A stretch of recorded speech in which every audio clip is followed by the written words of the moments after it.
I'm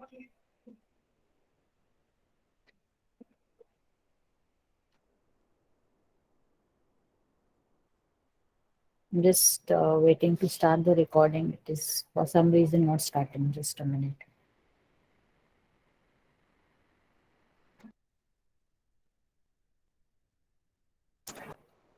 Yeah. So in the last lecture, we started with an introduction to neural networks. We looked at the biological neuron, and we also saw the very first synthetic model, that is the MCP neuron model. We solved some problems on the MCP neuron model. So we'll move ahead with this background, and today we'll be looking at the following. The first is the models of artificial neural networks. Next is neural processing and its types. Then learning and adaptation in neural networks, the general learning rule, the classical conditioning experiment, and the Hebbian learning rule. So when we talk about artificial neural networks, there are two basic architectures. Broadly, we can say that there are two architectures of neural networks. The first type of neural networks architectures are feed-forward networks, and the second is feedback networks. What is the difference between the two? We will look at the architecture mathematically one by one.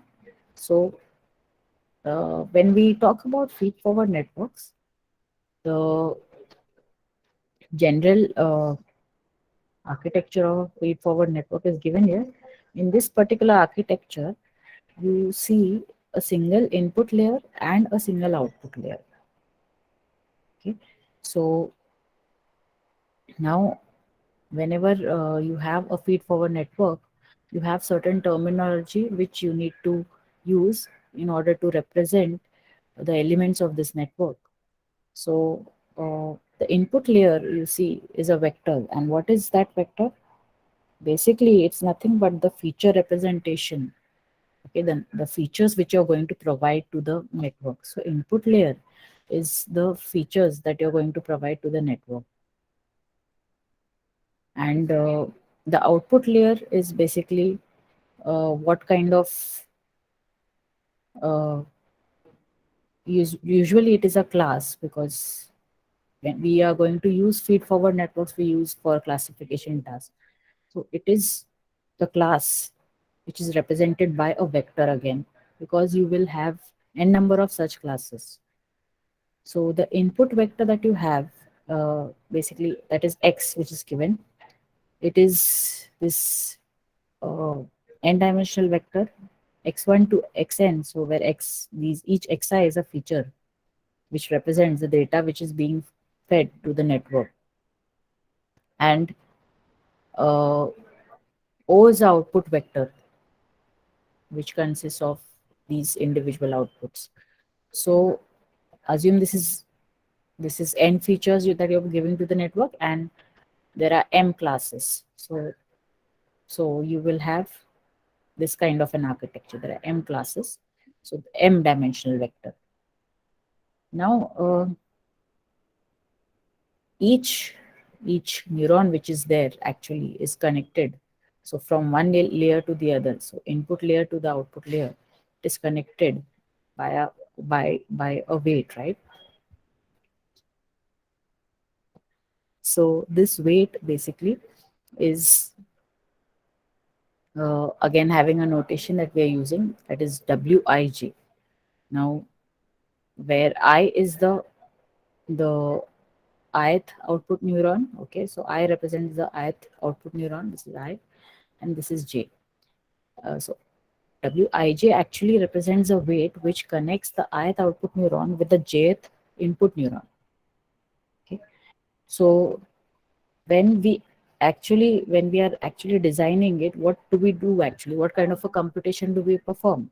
We actually do multiplication of the weights with the inputs. That is what we started with, right? When we discuss Maculog bits, we multiplied the weight with the input, and we took a sum of all those weighted inputs, right? We took a sum of all those weighted inputs. So in general, what we do is we compute one value, which is called as the activation value. The activation value basically is the sum of weighted inputs, right? So that is Wij multiplied by Xj for each of the neurons, right? Which neurons? The neurons of the output layer. So if you're since we are looking at only two layered architecture here, we are going to compute this net value for each of the neurons in the output layer,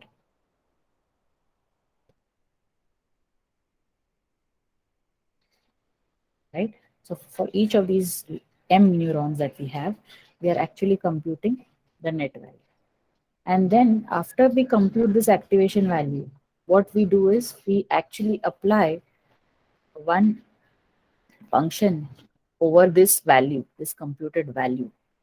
And that function is called an activation function.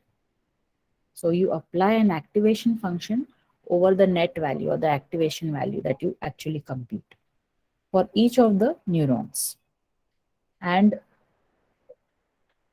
so once you have these activations, of course, these values that you have, the outputs that you have, this is just one stage or one step in the entire training process of the neural network. And then you have certain mechanism for actually change or update the weights of the network so that it learns the patterns which are provided to it. Okay? So this is the concept of a feed-forward network, the terminology used. Basically, every time that you use any kind of an algorithm for training a network, neural network, you're actually going to start with the first step, that is computation of weighted sum of inputs, sum of weighted inputs, right? So after you do that, of course, you'll use one of the activation functions which are available or which you choose. I mean, from the set of available functions, you will choose an appropriate activation function so that you get the output of the new.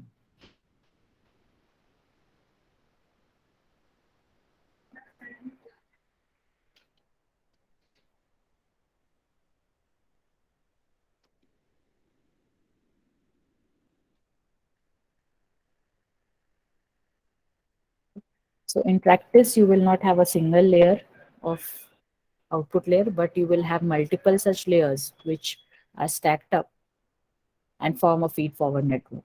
So that is what is called a multi-layered feed-forward network.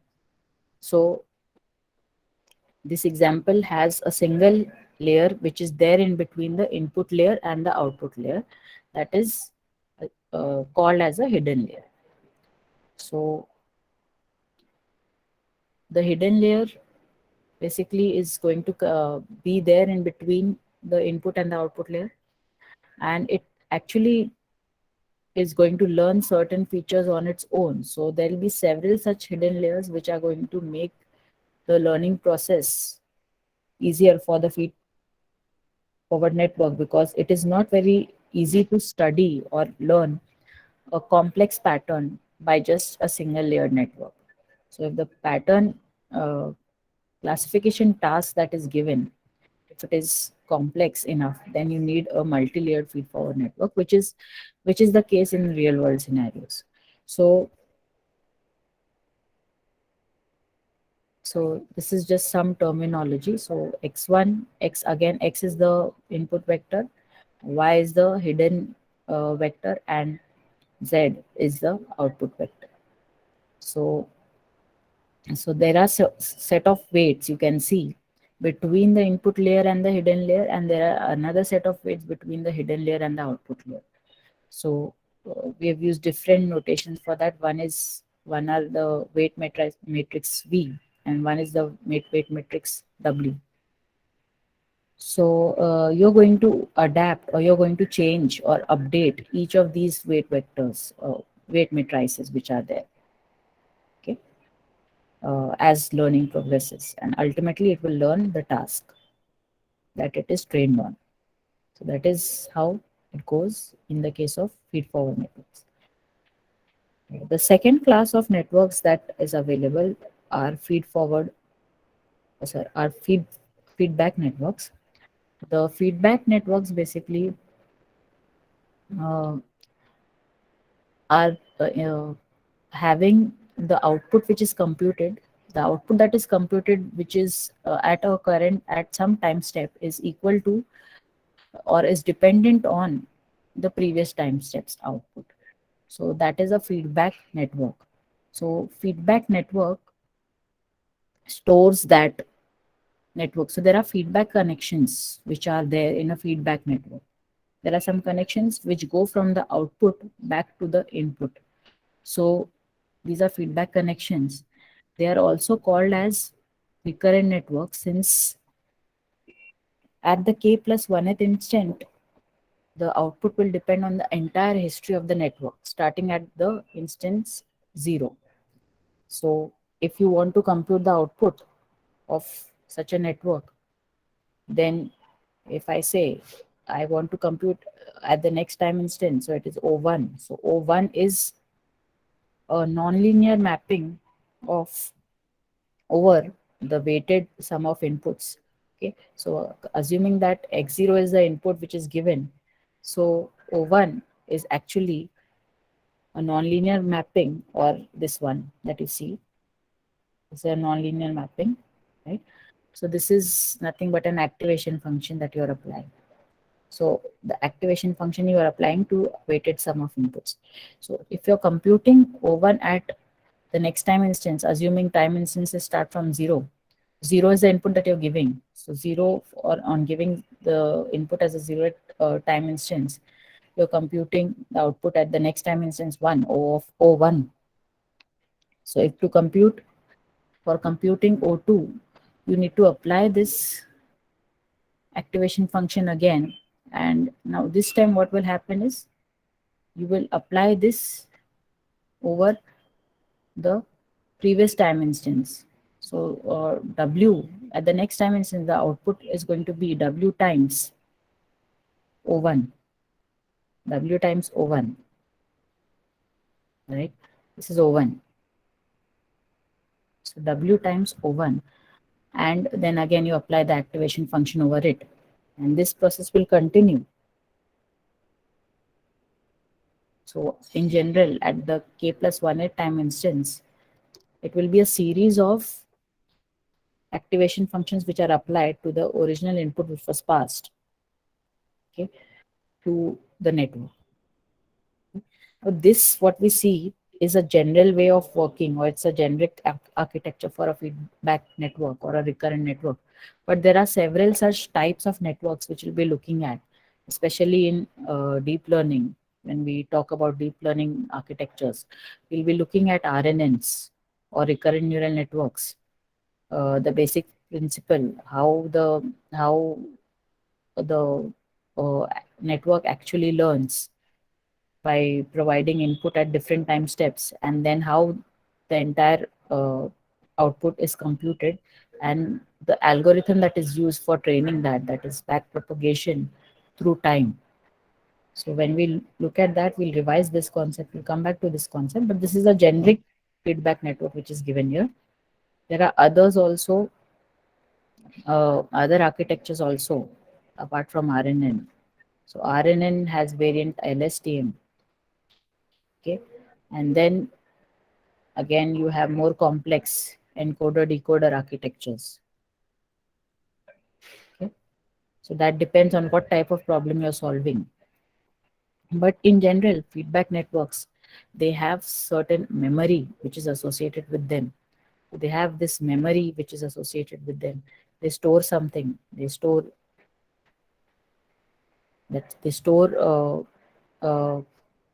what they are seeing, a part of what they are seeing, and uh, that is how they actually learn, because the kind of problems that they are solving, these networks actually are more towards where your data, the data that you're going to give to this network, is not uh,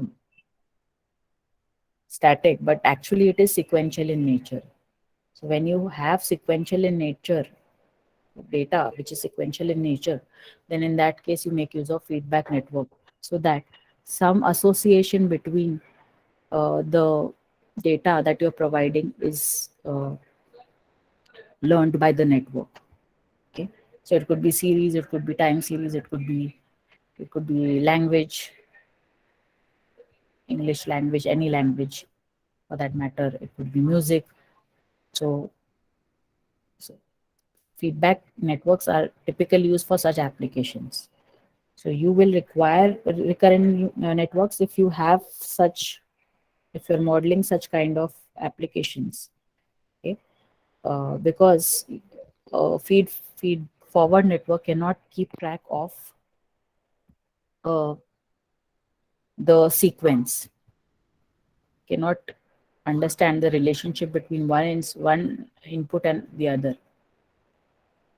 So it will treat everything as independent data. A feed forward network will treat everything as independent data which is provided rather than a sequence. So we will see those applications when we discuss RNNs and LSTMs later on. Yeah. So these are the two architectures for neural networks. Next, we look at what kinds of neural processing takes place. What are the different kinds of neural processing which takes place through neural networks?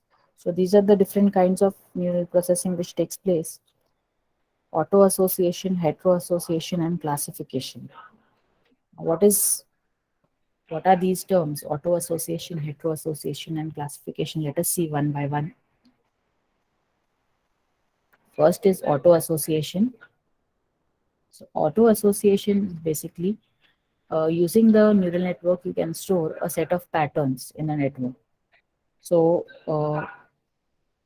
again, these kind of networks are recurrent in nature. They have this memory element involved.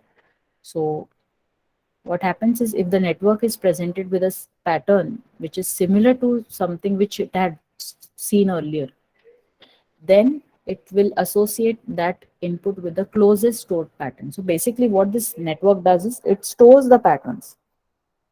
So at the initial phase, when you're actually training this, you are actually storing the patterns which this network has to learn. These patterns are stored in the network's memory. How is this storing done? By the means of recurrent connections. So there is some memory recurrent feedback connections which are involved, which actually store these patterns. Now, so this process actually is called as auto association. Why this is auto association is because the pattern that you're going to give later on for recognizing. So for example, these are the set of stored patterns which are stored in the network while training. We have given these patterns. Later on, this kind of an input pattern comes. Kind of a pattern comes. This, I mean, in the testing phase. So this network will be able to reproduce the pattern. So if there's some noisy data which is given, so this network will be able to reproduce that pattern, closest matching pattern. So this square will be given out. So since it's recognizing the same pattern itself, it is called as auto association. And an example of such networks are Hopfield networks. Hopfield networks actually were implemented or were actually proposed long back in around 1980s. And later on, I mean, not much of a use, but uh, recently there is some work on Hopfield networks. So have you heard of that paper, Attention is All You Need? Yes. So those who have ventured into deep learning already, transformers, you must have heard of that. Yes, ma'am. Yeah, so there is one paper recently which is titled Hopfield Networks is All You Need. So they have actually compared it with that transformers architecture, and there are a lot of, I mean, it's a good paper. So it has come back now. I mean, it was devised in 80s, 1980s, but now, I mean, all these transformer architectures were there now. But recently, there's this paper on Hopfield networks is all you need, where again I told you it's a recurrent network, but they're somehow using this uh, network. I mean, it will improve the transformer architecture. That is what they're trying to say in the paper. Uh,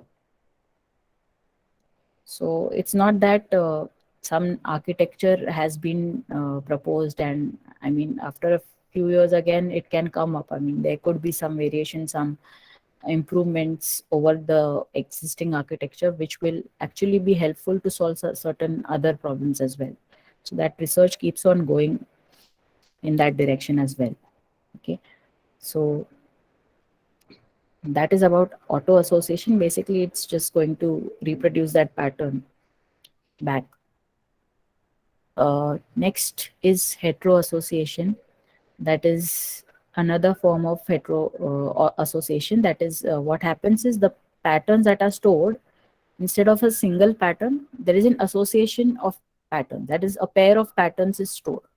Like one pattern corresponds to the other, something like that. That is stored while training the network. So, so in this example, which is given here, so this square, like this kind of a data set, this is stored. This kind of an association is stored. So triangle corresponds to a circle, square corresponds to a rhombus, and so on. Something like that is stored. And given this input patterns while testing, if you give some input pattern, it will produce the, so suppose this is x and this is y, it's going to produce y, right? So that is hetero-association. So association is between different types of patterns. And the networks which were which use these hetero-association, I mean, which implemented this, were again in 80s only, 1980s.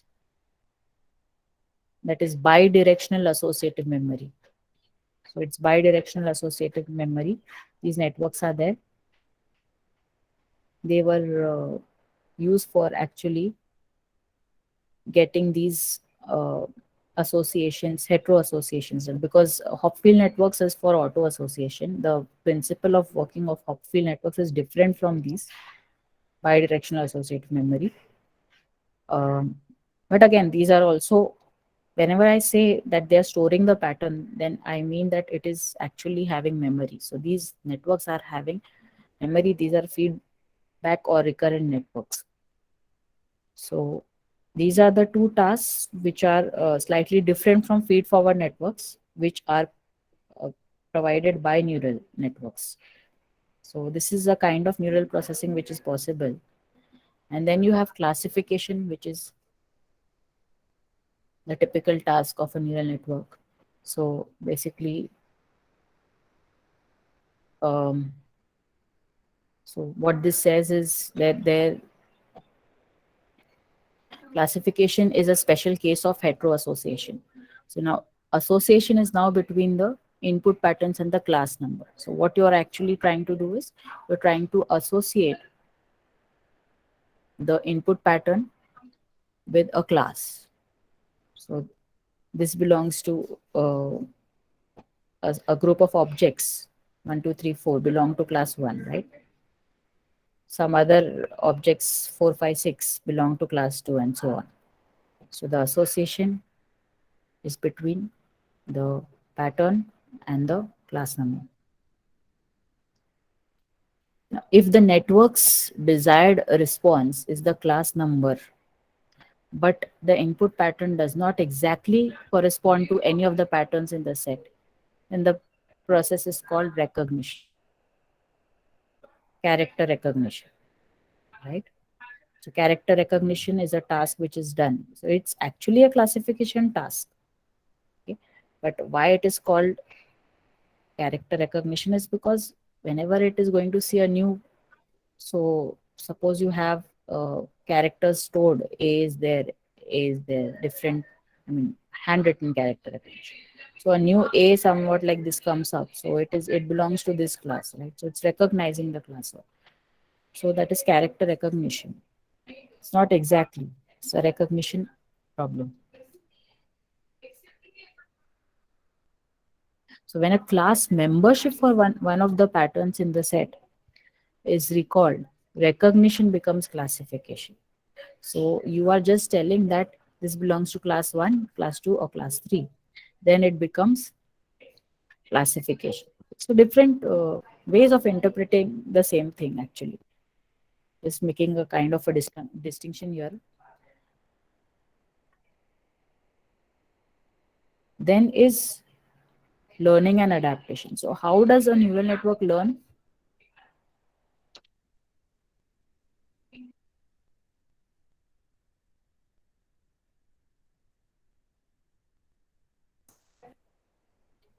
By experience. Learning by experience is actually learning by examples.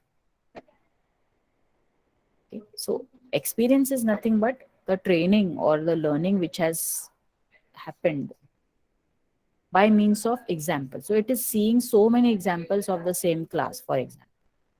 Okay? So many examples. So learning by example. Okay, and it is actually a permanent change in behavior. So what is happening is in at the beginning of this learning or at the beginning of this experience, what happens is the neural network does not know that this particular pattern which is given to it or whatever example is given to it is belonging to some class. Okay, so it will predict some wrong class or something like that. But gradually, as more and more number of epochs progress through, pass through, what happens is the network learns. How is it learning?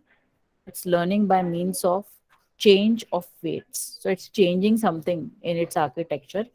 The architecture, actually, it is not going to change the connections and all that, but it's just changing the weights which are there so that ultimately it maps to that task. It is mapping to that task. It has learned that task. So learning is a process that forces the network to yield a particular response to a specific input. So initially it was not knowing. Initially it is having less experience. As the experience increases, it improves. And finally it is able to give you that response which is required for a specific input. So there are two types of learning, supervised learning and unsupervised learning. So supervised learning is, we know that it is classes, classification. So classification is basically, you know, that whether it is two classes or multiple classes. So that is what is classification, right? So these are some examples. Will it train today or not? Mail is spam or important or promotion. So that is multiple class, right? Now, more examples.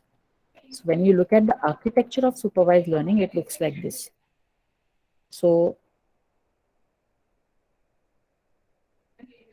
you have your network, so which is adaptive in the sense you, the weights that you have, they can be changed. Okay? You give the input, it is giving you some output. You give the input to the network, it gives you some output, and then this is the first time that you give. But next time what happens, you are actually, the network is actually adapting to these inputs. Okay, so how is it adapting? By means of this block that you see here, that is the distance generator. So there is some error that takes place. There's some error in the judgment of the neural network, that it is not able to tell that this particular input uh, is having this output or it belongs to this class, right? So what happens is, there is a kind of a comparison. A comparison is made between the actual output that it has produced and the desired output, right? Now, why desired output? That is why it is called supervised learning. Supervised learning has label, has labels for the data. So for each example that you're giving to the network, you know for sure that it belongs to some class X, right?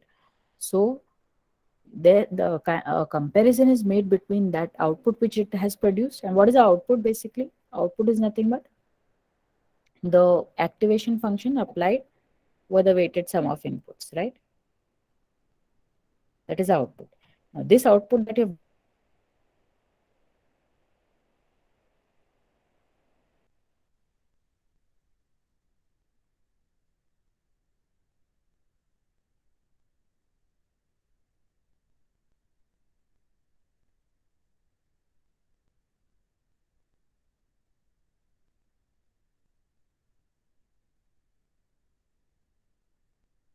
but network weights are actually changed.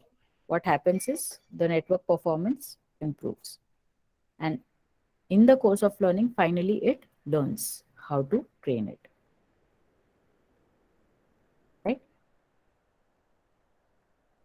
So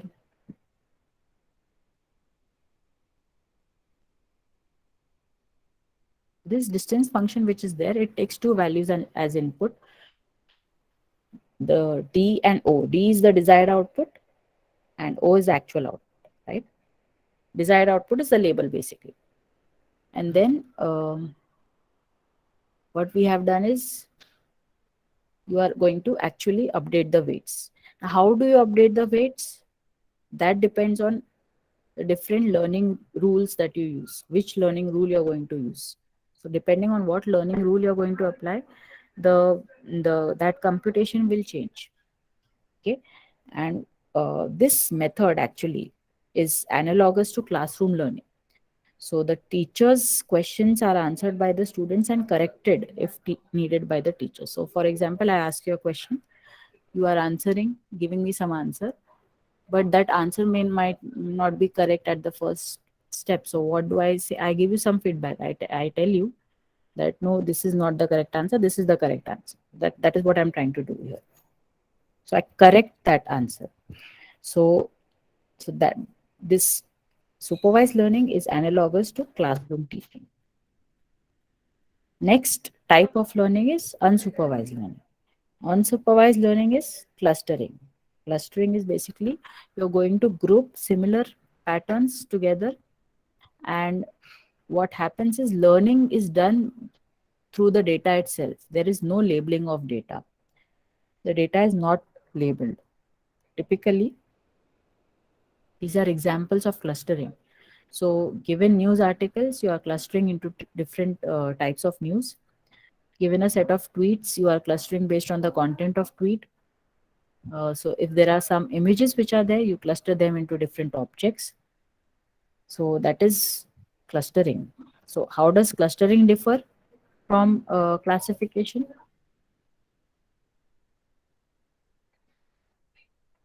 So what happens is there is no that block that was there in the previous diagram is gone. It is still adaptive. You need to change the weights, but how are the weights changed? On the basis of the pattern itself. Now there are several ways of doing it. We have studied one type of clustering algorithm in the last semester, that is k-means clustering.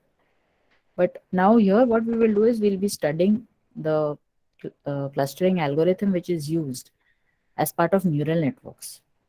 Okay, and that algorithm is called as winner takes all learning. So here there is no labeled data, the patterns are there. So from the patterns you have to devise a mechanism of grouping. Okay, so of course these grouping, the way of grouping this data into different clusters is by means of distance measures.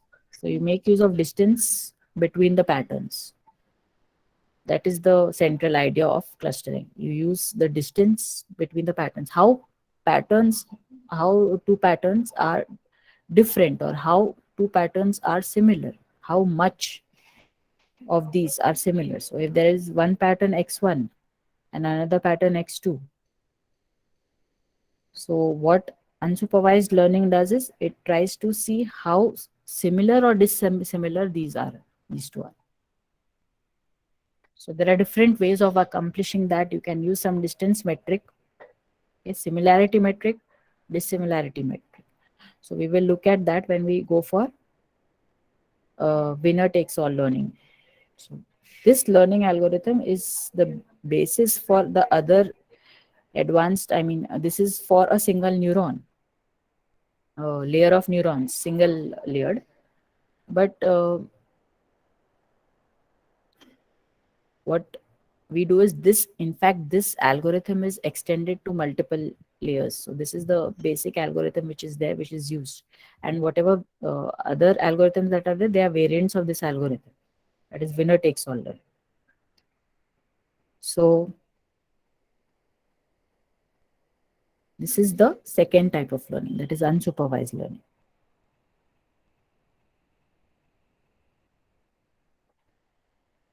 So this is the generalized learning model. So you have understood the different types of learning, and this is the generic learning model which is there. So this is with respect to a single neuron. So if there's a single neuron, these are the weights, these are the inputs, right? You have the inputs. For some reason, my this is not working. The pointer is not coming through. So x1, x2, x up till xn. These are the features. These are the input vector. This is the input vector for a pattern, which is given to this neuron. And these are the weights, which are subject to change as each iteration progresses, right? So what we do is, in case of learning, any type of learning, uh, we compute what is known as a learning signal. So learning signal in general, it is a function of the weights, the input, and the desired output, if any. If there is a desired output, when will we have a desired output? When the learning is supervised. And the learning is not supervised, it will be weights and inputs only. Okay. The increment of the weight vector is given by this equation. You say delta W is CRX, where R is the learning signal. CRX, C multiplied by R multiplied by X. C is a constant, okay, which is called as a learning constant, and it determines the rate at which the learning will take place. So how slow or how fast your learning is going to converge, that is decided by C. Okay? So C is the rate of learning, and R is the learning signal. So this signal R is a function of W, X, and D. That is what is given here. So W, X, and D is R. R is a function of these three, multiplied by X. X is nothing but the input pattern. So whenever you're actually going to update the weight, what we do is we actually see what is we compute this, the update of weight. This update of weight is called as delta W. And delta W is CR multiplied by X. And using this update of weight, we actually update the weight, the original weight vector. So the original weight vector was, say, WT. Previously, let us say that the original weight vector is WT. Then the new weight vector WT plus 1. This current step, what we are going to do, we are going to use the previous weight vector, the previous weights of the network, and you're going to add this term, delta W. Delta WT. Yes, that is CRX. So C, the learning constant multiplied by the learning signal R multiplied by X. That is nothing but delta W. So WT plus 1 is nothing but WT plus delta WT. Okay. So this is for discrete time weight modifications. For continuous time learning, what happens is the expression changes to this. So dW by dt is CRX. So we will come back to this when we actually see, we'll different learning rules, we will see the different equations, how this equation is modified depending on how the learning is taking place. Because whenever we're talking about learning, it is usually at time wait discrete time steps. Okay, so when we talk in terms of continuous time steps, you cannot keep on adding it like this tt plus 1, but what you do is you take a differential. So dw by dt when we talk about continuous time learning. So we'll revisit this concept later on, but usually we go for discrete time with modifications.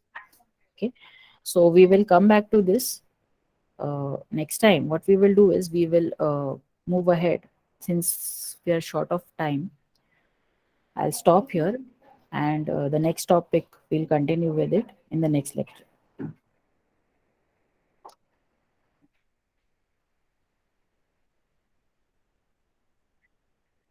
Bye, ma'am. Thank you, ma'am. Thank you.